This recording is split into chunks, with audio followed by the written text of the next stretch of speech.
As a chairman of the Sangeet Natak Akademi എനിക്ക് കുറേ കാര്യങ്ങൾ ചെയ്യാൻ പറ്റി. ഞങ്ങൾ ഇപ്പോഴും ചെയ്യുന്നുമുണ്ട്. Artist should not be different from the government employees. They are getting all benefits.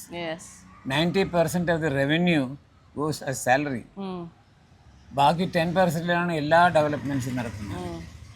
It's a waste.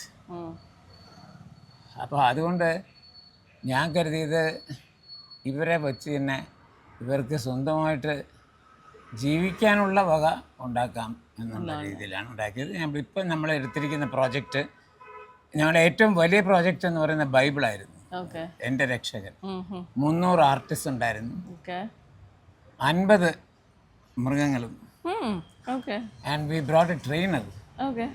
അപ്പോൾ അതിനകത്ത് ആടിനെയും ഒക്കെ ഈ താറാവൊക്കെ ഉണ്ട്. അതെല്ലാം തുറന്നു വിട്ട് കഴിഞ്ഞാലേ സ്ട്രിങ് ഇല്ല, അത് അതിൻ്റെ പാർട്ട് ചെയ്തിട്ട് തിരികെ വരും. അതൊരു വലിയ ഒരുപാട് എൻജോയ് ചെയ്തതും ഒരുപാട് ബ്ലെസ്സിങ് കിട്ടിയതുമായ ഒരു പ്രോഗ്രാമായിരുന്നു എൻ്റെ രക്ഷകൻ.